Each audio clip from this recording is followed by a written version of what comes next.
औज़ुबिल्लाहिमिनश्शैतानिर्रजीम बिस्मिल्लाहिर्रहमानिर्रहीम। चलिए lecture number 3 है चैप्टर नंबर 6 का, जो कि हम स्टार्ट करने जा रहे हैं। तो ये 6.4, ठीक है, और टॉपिक का नाम है प्रेशर। तो ये प्रेशर हमने डिस्कस करना है, 6.4 टॉपिक है। तो बड़ा ही आसान टॉपिक है, जस्ट ठीक है। आप लोगों ने जस्ट थोड़ी सी चीज़ें इसमें देखनी है, बाकी सारी चीज़ें जो है ना स्किप कर देनी है जस्ट।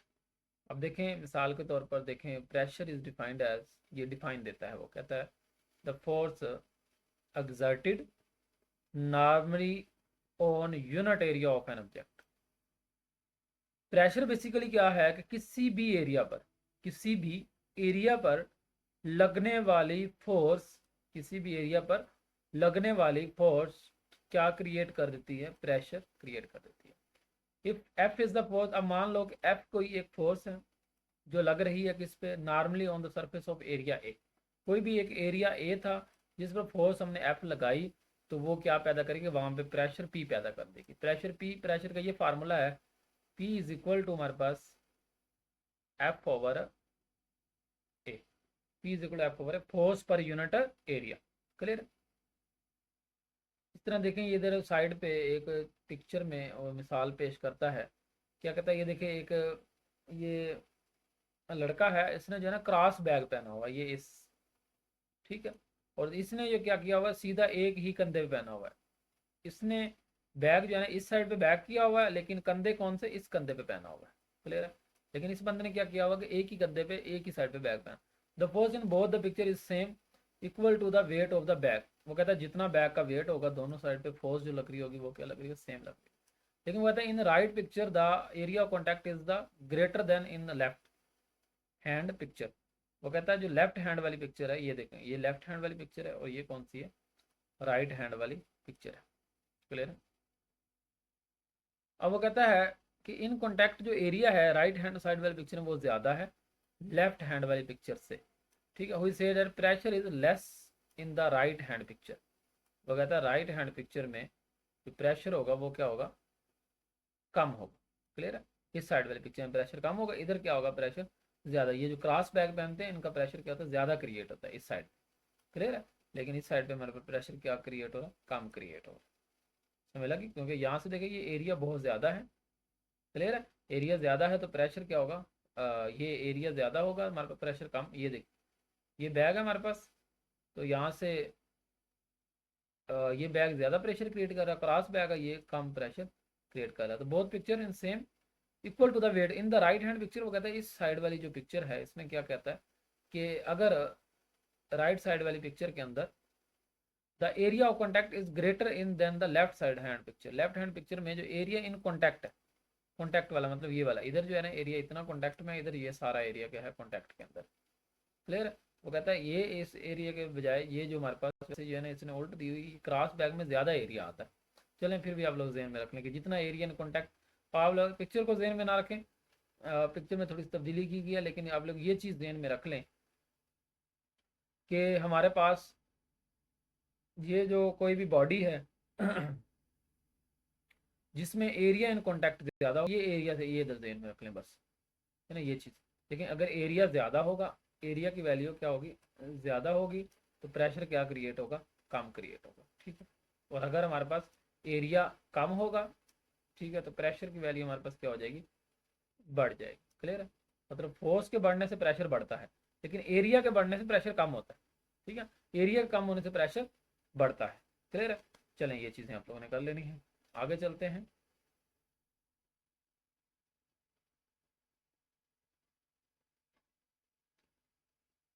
आगे हमारे पास है स्पोर्ट्स बूट्स, जो स्पोर्ट्स के शूज़ होते हैं, बूट होते हैं, for football and hockey have studs on their sole. तो उनके सोल पे क्या होते हैं, स्टड होते हैं। ये देखें, ये जो हील वाली ये इसके क्या है, ये बारीक सी नोक है, ज़्यादा प्रेशर क्रिएट कर रही है। ये देखें, ये क्या बने हुए हैं, ठीक है, स्टड से बने हुए हैं। ये देखें नीचे क्या बने हुए हैं, ठीक है, हॉल से बने हुए हैं। ठीक है। They reduce the area in contact between the your fit and the ground.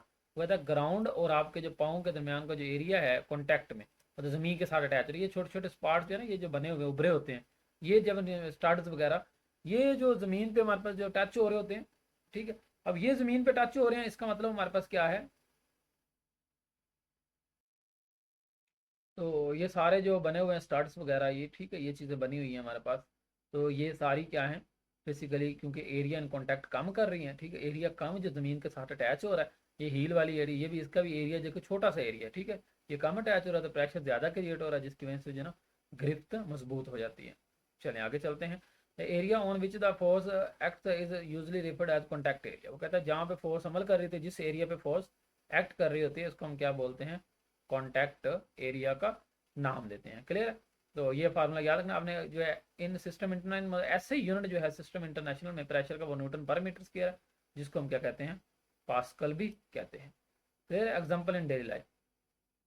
अब ये कहता है कि एज जो होता है ब्लेड होता है चॉपर, ये जो ब्लेड होता है हमारे पास छुरी होती है, इसकी ये वाली साइड जो कट कर रही है साइड, ये ना इसको हम लोग क्या करते हैं, तेज करवाते हैं, तेज करवाते हैं ना, तो इसको रगड़ रगड़ के क्या करते हैं, इसका एरिया बहुत ज़्यादा बारीक कर देते हैं। ठीक है, हमारे घर में हम सब्जी काटते हैं, फल काटते हैं, तो ये छुरी के साथ कट किया जा रहा होता है, फल भी सब्जी भी, तो वो जितनी तेज छुरी होती है उतना वो तेजी से फल या सब्जी को काट देती है।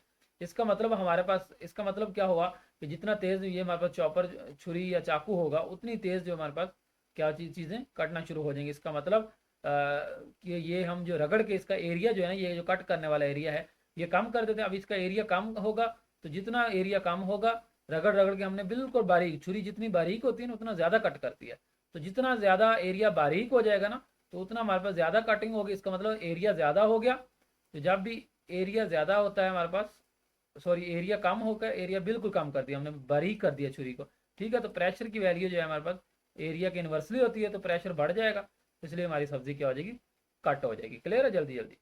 चलिए नेक्स्ट दूसरी एग्जांपल है ये वाली। इसमें मैं कहता है the top of the thumb pin flat, ये जो वो कहता है ये जो पिन है इसका थंब पिन, अंगूठे से लगाई जाने वाली पिन, इसका जो ऊपर वाला टॉप होता है ना, उसका एरिया ज़्यादा होता है, एरिया ज़्यादा होता है, इसलिए हमें कम फोर्स लगानी पड़ती है। ठीक है, अब एरिया ज़्यादा है तो प्रेशर कम लगेगा हमारा, हमें हमारा जोर कम लगेगा।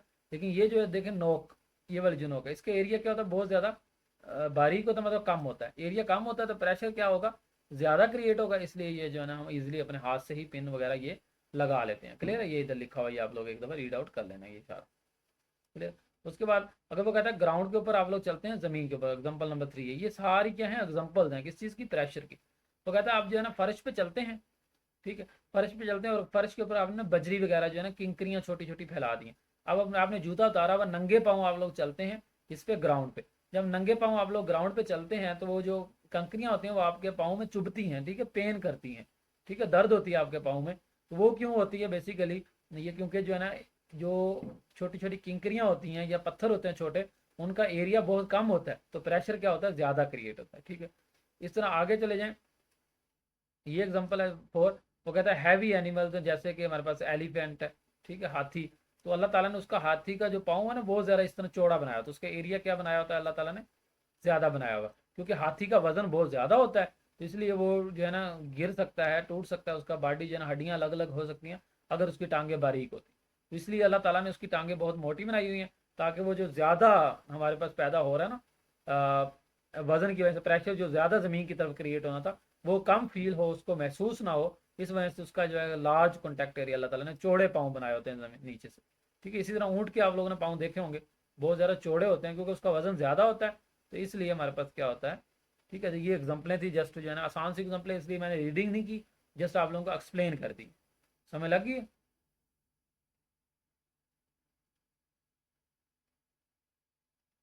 उसके बाद आगे प्रेशर इन लिक्विड्स। चलें प्रेशर इन लिक्विड को हम डिस्कस करते हैं। ये आगे जो लिखा हुआ ये देखें, ये हमारे पास क्या है, एक जो है ना बॉक्स, यहाँ से यहाँ तक ये हमने एक जो है ना बॉक्स लिया हुआ है, ठीक है, मतलब डब्बा से लिया जिसके अंदर पानी क्यूब लिया हुआ है, इसके हमने ये यहाँ तक हमने क्या कर दिया, पानी कर दिया।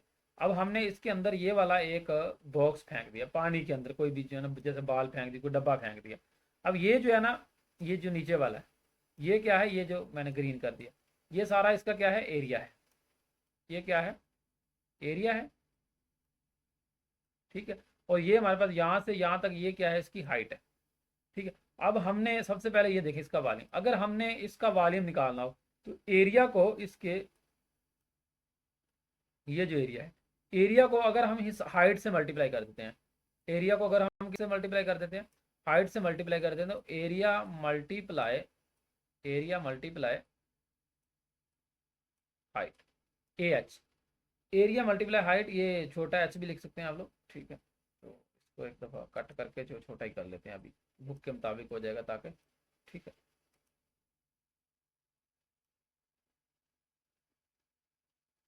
क्लियर। तो ए एच ये हमने क्या निकाल लिया, इस बॉक्स का वॉल्यूम निकाल लिया, समझ लगी। ये कोई एक पॉइंट पी था और वेट की तरफ लग रहा है नीचे के, तो ये एरिया ए है, ये है क्या, हाइट एच है, मतलब गहराई है पानी के अंदर। पानी की ये तय थी, हमने यहाँ से फेंका ना, जब ऊपर से इधर से हमने ये ब्लॉक फेंका, ये पानी के अंदर, ये यहाँ से इतना दूर जो है ना नीचे तक चला गया, गहराई के अंदर चला गया। क्लियर है। अब ये हमने वॉल्यूम निकाल लिया। अब हमारे पास ये डेंसिटी का फार्मूला होता है, ये देखिए density is equal to, density का फार्मूला होता है हमारे पास, डेंसिटी इज इक्वल टू हमारे पास क्या होता है, मास ओवर वॉल्यूम। ये डेंसिटी का फार्मूला होता है, मास ओवर वॉल्यूम। यहाँ से अगर हम मास की वैल्यू निकालने चाहते हैं, तो ये वॉल्यूम जो है ना इस साइड पे, तो डेंसिटी के साथ जाके क्या हो जाएगा, डिवाइड हो जाएगा और मल्टीप्लाई हो जाएगा, सॉरी। तो ये मास की वैल्यू क्या आ गई, रो वी। ये रो क्या है, डेंसिटी है। ये रो क्या है, डेंसिटी है। अब देखिए हमने यहाँ पे जो वॉल्यूम है उसकी वैल्यू निकाली ए एच, वॉल्यूम की वैल्यू क्या निकाली, ए एच। तो यहाँ पे देखें, ये mass is equal to rho V, तो वी की वैल्यू वॉल्यूम है, वी वॉल्यूम है, वॉल्यूम की वैल्यू ए एच, हमने ये रो ए एच पुट कर। क्लियर है। उसके बाद आगे देखिए फोर्स का फार्मूला था F is equal to M G, force का formula F is equal M G. तो एम की वैल्यू हमने ये निकाली है, देखें रो ए एच, तो इस एम की जगह ये वाली वैल्यू एम की रो ए एच, इस एम की जगह पुट कर दें रो ए एच, ये जी साथ आ। क्लियर है। तो ये वाली फोर्स की वैल्यू उठा के प्रेशर में पुट कर देनी है, pressure is equal to the force per unit area. दोबारा रिपीट कर दूंगा वैसे कैलकुलेशन एक दफा। फोर्स की वैल्यू हमने रो ए जी एच पुट कर दी, ठीक है। ये जो फोर्स की वैल्यू हमने ये वाली निकाली है, ये इधर पुट कर दी, ए से ए कट गया, तो रो जी एच हमारे पास क्या आ गया, ये प्रेशर इन लिक्विड का फार्मूला आ गया। Clear. Pressure is equal to rho g h. दोबारा देखें कि हमने मालूम करना था प्रेशर इन लिक्विड, टॉपिक का नाम क्या था, प्रेशर इन लिक्विड, ठीक है। प्रेशर इन लिक्विड मतलब हमने क्या मालूम करना था, प्रेशर मालूम करना था। अब प्रेशर मालूम करने के लिए हमारे पास जो है ना फोर्स ओवर एरिया। अब एरिया तो ये बॉडी का दिया गया था एरिया, लेकिन प्रेशर नहीं पता था हमें, फोर्स नहीं पता था कितनी फोर्स के साथ ये नीचे जा रहा है। तो ये फोर्स हमें मालूम की, फोर्स का फार्मूला था एम जी। अब फोर्स मालूम करने के लिए एम एम नहीं था हमारे पास, फिर हमने इसलिए पहले एम मालूम किया, m is equal rho v, ठीक है, डेंसिटी के फार्मूले थे यहाँ से। तो वी हमने ए एच निकाला, ये देखो वॉल्यूम की वैल्यू निकली है ए एच निकाला। तो अब ए एच हमने इस वी की जगह ए एच पुट कर दिया, तो रो ए एच आ गया। अब फोर्स की जगह हमने, फोर्स के फार्मूले में एम की जगह ये वाली वैल्यू उठा के पुट कर दी, एम की जगह रो ए एच ये इधर उठा के पुट कर दी, तो रो ए एच वही रो ए एच, और जी ये साथ, जी साथ आ गया। इसको अब हमने एफ की जगह पुट कर दिया, ए से ए कट गया, एरिया से एरिया कट गया, तो रो एच जी ये हमारे पास क्या आ गया। अब यहाँ पे याद रखेंगे जितनी गहराई, जितना पानी के अंदर, जितना मतलब वो कहते हैं कि जितनी ज्यादा गहराई के अंदर पानी, मतलब पानी के अंदर जितनी बॉडी नीचे की तरफ जाएगी, पानी के अंदर जितनी बॉडी नीचे की तरफ जाएगी, मतलब एच बढ़ेगा, तो उतनी हमारे पास जितनी गहराई ज्यादा होगी, मतलब पानी में जितनी बॉडी नीचे की तरफ जाएगी, उतना हमारे पास क्या होगा, उतना प्रेशर ज्यादा होगा, ठीक है। और डेंसिटी ज्यादा होगी फिर भी प्रेशर ज्यादा, मतलब भारी बॉडी, लोहे की बॉडी गिर रही है उसका प्रेशर ज्यादा, लकड़ी की बॉडी उस पर प्रेशर कम होगा। जी की वैल्यू भी जैसे जी की वैल्यू पर डिपेंड करता है ये प्रेशर इन लिक्विड वाला टॉपिक, ठीक है।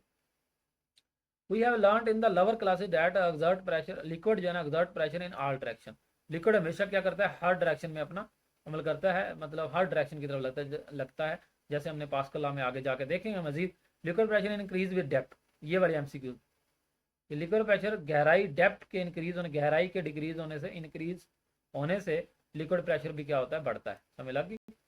Let us determine the pressure at the depth of the liquid. Figure 6.8 जो आगे हमने कंटेनर लिया, लिक्विड का एक कंटेनर ले लिया, उसका एरिया ए था, ये हमने सारी चीजें अभी देखी, जिसकी डेप्थ क्या थी, हाइट कितनी थी, एच, डेप्थ मतलब गहराई। The force acting on the area is equal to the weight of the liquid, कहता है जो उस पर फोर्स अमल करी है उसके वेट के बराबर है। The volume of the liquid v is equal to h, volume क्या है, ए एच हमने निकाला, वही एरिया को हाइट से मल्टीप्लाई किया, गहराई से, ए एच आ गया। Density of the liquid then m of the, वो कहता है अगर हम जो है ना डेंसिटी उसकी जानते हैं, तो फिर हम जो है ना मास मालूम कर सकते हैं। तो mass equal to rho v, density क्या था, मास और वॉल्यूम, वॉल्यूम इधर आके ज़रब खा गया, तो mass is equal to rho v. V की वैल्यू ये वाली ए एच इधर पुट कर दी, तो रो ए एच। अब रो ए एच उठा के इधर एम की जगह पुट कर दी, तो रो ए एच जी, ठीक है। रो ये डेंसिटी है ये वाली, इसको मैं रो बोल रहा हूँ, ठीक है, बार बार आर ओ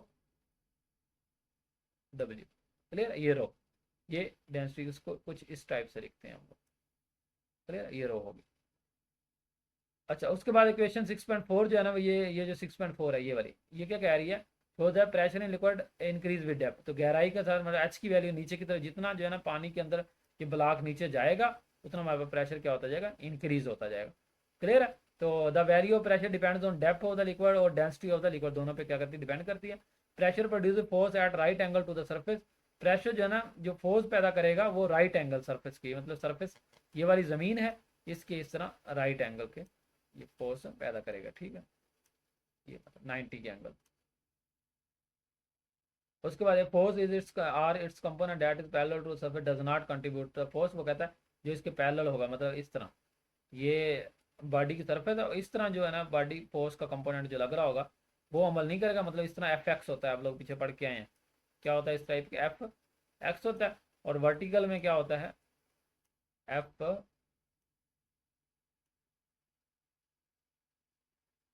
वाई होता है। क्लियर है। तो अब यहाँ पे ये वाला अमल नहीं करेगी, बल्कि ये वाली जो फोर्स है ना ऊपर से नीचे की तरफ, ये वाली क्या करेगी, यहाँ पे अमल करेगी। ठीक है।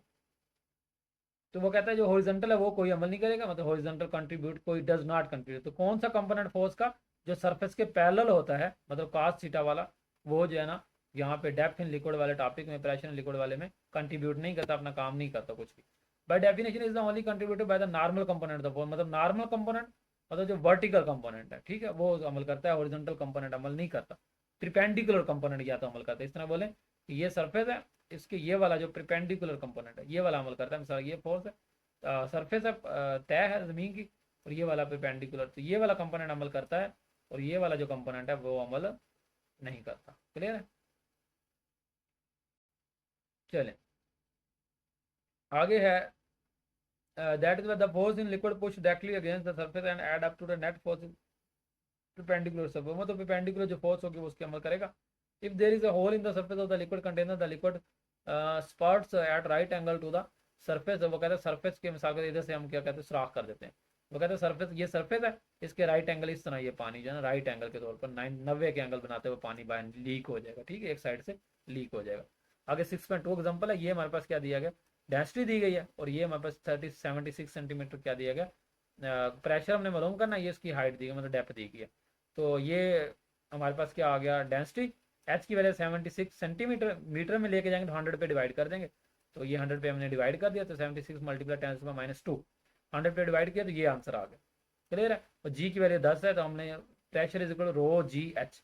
ठीक है, रो की वैल्यू ये दी गई थी, जी की वैल्यू, रो की वैल्यू भी दी गई है, जी की वैल्यू भी दी गई है 10, और एच की वैल्यू भी ये दी गई है। तो ये तीनों वैल्यू पुट की हमने आंसर निकाला इनका। तो इनको यानी इकट्ठा कर दिया हमने, जब इनको इकट्ठा किया मल्टीप्लाई किया तीनों को, तो ये हमारे पास जो है ना प्रेशर का जो वैल्यू है वो 1.034 10⁵ पास्कल आ जाएगी। क्लियर है। आगे 6.3 एग्जाम्पल है जिसमें जी 10 दिया हुआ है, और वाटर डेंसिटी ऑफ वाटर दी है 1000 किलोमीटर। 2 मीटर डीप जो है ना वो बिल्डिंग 20 मीटर हाई। वो कहता है 2 मीटर जो है ना नीचे सिलेंड्रिकल एक वाटर टैंक है, 2 metre deep has been built on the top of the building 20 metre high. What will be the pressure at the water of the ground when the tank is full. वो कहता है tank जब full होगा तो वो pressure क्या लगेगा। ठीक है, ये हाई क्या है, 2 मीटर डीप, मतलब पानी के अंदर है 2 मीटर पहले ही, और कितनी उसकी हाइट है 20 मीटर। वो कहता है मिसाल के तो भाई देखिए मैं आप लोगों को बताता हूँ, ये कंटेनर है, इसके अंदर हमने ये एक ब्लॉक फेंक दिया वहां पर। ठीक है, अब वो कहता है कि यहाँ से ये जो ज़मीन के अंदर है, ये मतलब पानी के अंदर जो गया हुआ ये 2 मीटर है, कितना 2 मीटर है, और ये यहाँ से लेके यहाँ तक जो है ये है 20 मीटर, कितना है 20 मीटर। ठीक है, तो 20 ये वाला इसकी, और 2 ऊपर से ज़मीन है उतले पानी के अंदर है 2 मीटर डीप है, तो 20 और 2 22, ये टोटल क्या हो गया 22 मीटर। ठीक है, डेंसिटी भी दी गई हमारे पास, जी भी वैल्यू थी, तीनों को मल्टीप्लाई कर दें तो हमारे पास ये आ जाएगा 2,20,000 पास्कल, या 2.25 मल्टीप्लाई 2.2 मल्टीप्लाई 10⁵ पास्कल, ये आंसर आ जाएगा। इसके बाद आगे है एटमॉस्फेरिक प्रेशर। ठीक है, चले हम इसको अब डिस्कस करते हैं। लेक्चर भी आई थिंक 19 मिनट का हो गया है। चलें इस टॉपिक को डिस्कस करके फिर जो है ना हम इस लेक्चर को एंड कर देंगे। The earth is surrounded bye a layer of the air. वो कहता है ज़मीन जो है वो सराउंड किस चीज़ के, लेयर ऑफ द एयर। तो ये एमसीक्यू बन सकता है, किस चीज़ से ज़मीन जो है ना, ज़मीन का एटमॉस्फेयर किस चीज़ से भरा हुआ है, तो किस चीज़ से फिल है, तो आप लोगों को पता होना चाहिए कि लेयर ऑफ एयर, हवा गैसों का मजमूआ है हमारी जो है ना फिजा के अंदर, कॉल्ड एटमॉस्फेयर, जिसको हम एटमॉस्फेयर का नाम देते हैं। ठीक है, ये एटमॉस्फेयर की डेफिनेशन भी है, पहला पहला शॉर्ट क्वेश्चन में एटमॉस्फेयर क्या होता है, ये एटमॉस्फेयर होता है। ठीक है, the earth is surrounded by layer of air which we called atmosphere, ये एटमॉस्फेयर की डेफिनेशन होगी। We know that air is a mixture of gases, हवा क्या है, मिक्सचर ऑफ गैसेज है, ये भी ध्यान में रखना, एमसीक्यूज है। एयर क्या है, basically mixture of gases, gases का मजमुआ है। Their molecules are always in motion, और इनके मॉलिक्यूल्स हमेशा मोशन में रहते हैं। They collide with one and with all other object coming in their way, therefore they exert force on the object, this force per unit area in atmospheric pressure. ठीक है, वो जो फोर्स करती है पर यूनिट एरिया लग रही है, वो इज द एटमॉस्फेरिक प्रेशर, वो क्या है, एटमॉस्फेरिक प्रेशर होता है हमारे पास। ये भी एमसीक्यूज है कि फोर्स पर यूनिट एरिया जो लग रही है वो भी एटमॉस्फेरिक प्रेशर होता है। आगे ये है डेफिनेशन है इसकी जो मेन है, the atmosphere exert pressure on the surface of the earth and on everything of the earth. Basically atmosphere जो है मतलब हमारी जो फिजा है वो ज़मीन पे हर मौजूद हर बॉडी पे, ज़मीन के ऊपर और इस पे मौजूद हर चीज़ पे एक प्रेशर लगाती है, जिसको हम एटमॉस्फेयर प्रेशर कहते हैं। मतलब हमारी फिजा जो है ना, हमारे ऊपर जो प्रेशर लगाती है उसको हम फिजाई प्रेशर कहते हैं, या एटमॉस्फेरिक प्रेशर का नाम देते हैं। Atmospheric pressure extends up to 100 kilometre per hour. ठीक है, वो कहता है हाइट अबाउट, वो कहता है जो प्रेशर है वो बढ़ता जाता है, कब तक, एटमॉस्फेयर जब हम जो है 100 किलोमीटर की हाइट तक जाते हैं, अबाउट 100 किलोमीटर ऊपर जाते हैं, तो हमारा प्रेशर जो है ना वो क्या होता है, इंक्रीज होता जाता है। Density of the air is not same in the atmosphere, atmosphere के अंदर डेंसिटी की वैल्यू क्या आती है, सेम नहीं होती, ये भी एमसीक्यूज है। It decrease continuously with altitude. ठीक है, अब डेंसिटी जो है ना मतलब डेंसिटी की वैल्यू डिक्रीज होती है कब, जब जैसे जैसे हम ऊपर की तरफ जाते हैं वैसे वैसे फिजा के अंदर मतलब उस आसमान की तरफ हम चलना शुरू कर दें, जैसे जैसे ऊपर जाएंगे हवा की डेंसिटी कम होती जाएगी। ठीक है, मतलब ऊपर गर्म हवा आती है, नीचे ठंडी हवा होती है। तो ये जो हमारे करीब जो है ना ज़मीन के ऊपर जो हवा है उनकी डेंसिटी ज़्यादा है, ये ज़मीन के ऊपर, जिनकी डेंसिटी कम है वो ऊपर है गैसेस। ठीक है, हम जो है ना अर्थ के बॉटम पे रहते हैं, which is floor that exert pressure on our bodies at sea level, समुद्री सतह पे, ये भी एमसीक्यूज है। The value of atmospheric pressure is 1.013 multiply 10⁵ pascal. ठीक है, या 10 13 25। ठीक है, ये मशहूर है वैसे 10 13 25, लेकिन 1.013 मल्टीप्लाई 10⁵ पास्कल। ठीक है, this value is referred as standard atmospheric pressure, इसको हम क्या कहते हैं, स्टैंडर्ड एटमॉस्फेरिक प्रेशर। तो यहाँ पे आज एमसीक्यूज आ सकता है कि value of standard atmospheric pressure वो क्या होती है, तो 1.013 मल्टीप्लाई 10⁵ पास्कल होती है। या समुद्री सतह पर एटमॉस्फेरिक प्रेशर की वैल्यू क्या होती है, तो ये भी आप लोगों को बता देनी है। ठीक है, we do not feel it because the practically all the bodies have their inside air inside them, at atmospheric pressure acts in all direction so it balance. मिसाल के तौर पर वो कहता है एटमॉस्फेरिक प्रेशर इस डायरेक्शन में भी लग रहा है, इस डायरेक्शन में भी लग रहा है, इसमें भी लग रहा है, इसमें भी लग रहा है, क्लियर है, और इस डायरेक्शन में भी क्या हो रहा है, लग रहा है। तो ऑल डायरेक्शंस के अंदर हमारे पास क्या हो रहा है, बेसिकली प्रेशर लग रहा है। इसलिए हमारी बॉडी मिसाल का तो इस पॉइंट पे है, तो इसलिए हमें थोड़ा सा प्रेशर फील होता है। वैसे बहुत ज़्यादा प्रेशर होता है हवा का, लेकिन हमें थोड़ा सा फील होता है क्योंकि हम तो किसी एक पॉइंट पे मौजूद है, वो तो 360 मतलब चार पूरे सर्कल की फॉर्म में पूरे हर जगह हर साइड को फोर्स लगा रहा है। तो हम किसी एक पॉइंट पे मौजूद है, इसलिए हमें जो है ना एक्चुअली इतना ज़्यादा प्रेशर फील नहीं होता। ठीक है, आगे ये छोटी सी एक्टिविटी है, बता देता हूँ, आप लोग खुद कर लें। वो कहता है कि एक ये डब्बा लें, इसको बंद कर दें, बंद करने के बाद क्या करें, इसको जो है ना गर्म कर दें। जब पानी उबलने लग जाए तो इसको साइड पे करके इसके ऊपर ठंडा पानी डालें। बहुत ज़्यादा जब ये गर्म हो जाए इसके ऊपर ठंडा पानी डालें, ये जो है ना ये जितना भी जो ड्रम है ये सुकड़ जाएगा इस तरह, ये देख ये शेप अख्तियार कर जाएगा। क्लियर है, ये क्यों होगा, क्योंकि जो है ना हमारे पास ये इसके अंदर जो है ना उबलने की वजह से स्पेस पैदा हो जाएगी, इसके अंदर क्या पैदा हो जाएगी, वो पानी गर्म होने की वजह से थोड़ी सी गैस की सूरत में, वेपर्स की सूरत में स्पेस पैदा हो जाएगी। जब ये स्पेस पैदा होगी तो बाहर से एटमॉस्फेरिक प्रेशर जो लग रहा है, ठीक है, जो हवा लगा रही है किसी भी बॉडी पर, तो ये जो है ना स्क्वीज हो जाएगा। तो इससे साबित हुआ कि जो है ना एटमॉस्फेरिक प्रेशर के बहुत ज़्यादा हाई लेवल का होता है और लग रहा होता है बाकायदा। ठीक है, एल्टीट्यूड मतलब ये कहता है कि वेरिएशन विद एल्टीट्यूड, तो वो कहता है जितनी हाइट को हम ऊपर जाएंगे ऊपर की तरफ जाते हैं, क्योंकि डेंसिटी ज़्यादा कम होती है। ठीक है, तो प्रेशर भी हमारे पास क्या होता है, डिक्रीज हो जाता है। This formula is applicable to other fluid as the gases of the atmosphere are also fluid. Therefore, the atmospheric pressure should be maximum on the ground at sea level. वो कहते हैं समुद्री सतह पर, जमीन पे, ग्राउंड पे जो एटमॉस्फेरिक प्रेशर है वो मैक्सिमम होता है। ये भी एमसीक्यूज है कि एटमॉस्फेरिक प्रेशर की मैक्सिमम वैल्यू कहाँ पे होती है, तो सी लेवल पे। तो या सी लेवल पे एटमॉस्फेरिक प्रेशर की वैल्यू होती है मैक्सिमम, मिनिमम, ठीक है, जीरो, इस तरह पूछ सकता है, तो मैक्सिमम होती है। As we go up in there, जैसे जैसे हम ऊपर की तरफ जाते जाते हैं, आसमान की तरफ जाएंगे, वैसे वैसे एटमॉस्फेरिक प्रेशर क्या होता जाएगा, कम होता है। मतलब ऊपर की जाते जाएंगे, एटमॉस्फेरिक प्रेशर क्या होता जाएगा, कम होता जाएगा। वो कहता है जब 5 किलोमीटर अगर हम हाइट पे जाएं तो 55 kilo pascal 55 kilo pascal atmospheric pressure होता है। लेकिन हाइट वो कहता है 30 किलोमीटर अगर ऊपर चले जाएं तो वहां पे 1 किलो पास्कल आ जाता है। मतलब इतनी रफ्तार से ये है ना ऊपर की तरफ जाते हुए डिक्रीज होता है। क्लियर है? इसका मतलब जो है ना, lower the atmospheric pressure the greater the altitude. इसका मतलब जितना हम, वो कहते हैं जितना आप लोग ज्यादा ऊपर चले जाएंगे उतना जो एटमॉस्फेरिक प्रेशर वो क्या हो जाएगा, कम हो जाएगा। क्लियर है? चलें ये लेक्चर यहीं पे एंड करते हैं। ओके, अल्लाह हाफिज़।